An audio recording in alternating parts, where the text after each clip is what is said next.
वैज्ञानिकों ने रोबोट को लेकर ऐसी रिसर्च की है जिसे सुनकर हर कोई दंग रह जाएगा।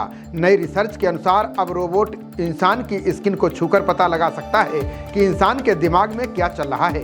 जेईई एक्सेस जर्नल में प्रकाशित नए रिसर्च में यह खुलासा हुआ है। नई रिसर्च ने पुरानी पारंपरिक भावना विश्लेषण तकनीकों पर सवाल खड़े कर दिए हैं। इन तकनीकों में चेहरे की पहचान और वाणी विश्लेषण शामिल है। नए शोध का मानना है कि ये अक्सर गलत परिणाम दे सकते हैं, खासकर जब ऑडियो विजुअल स्थितियां आदर्श नहीं होती।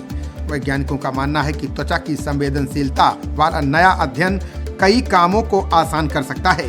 ये वास्तविक समय में भावना को पकड़ने के लिए एक गैर आक्रामक तरीका प्रदान करता है। आसान शब्दों में कहें तो जैसे किसी अपराधी से सच उगलवाने के लिए नार्को जैसे टेस्ट किए जाते हैं, ये प्रक्रिया बेहद जटिल मानी जाती है। वहीं इस तकनीक के कारगर होने पर अपराध की जांच में आसानी होगी। वहीं अपराधियों से सच उगलवाने के लिए जटिल प्रक्रियाओं का सामना नहीं करना पड़ेगा। रिसर्च में 33 लोगों की भावनात्मक प्रतिक्रियाओं को मापने के लिए उन्हें भावनात्मक वीडियो दिखाए गए। इससे उनकी त्वचा की संवेदनशीलता यानी स्किन कंडक्टेंस को मापा जा सकता है। परिणामों ने विभिन्न भावनाओं के लिए विशिष्ट पैटर्न दिखाए।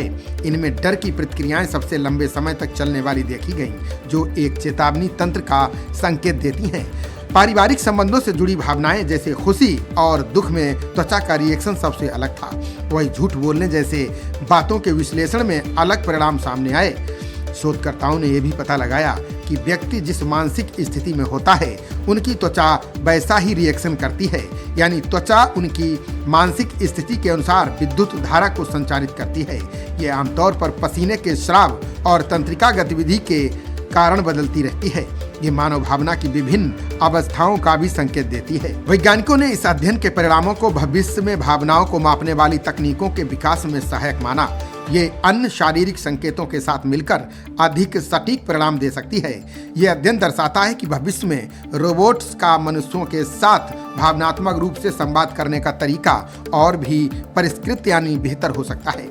ये शोध न केवल रोबोटिक्स के क्षेत्र में एक बड़ी छलांग है, बल्कि ये भावनाओं और मानव प्रतिक्रिया को समझने में भी एक नया कदम है।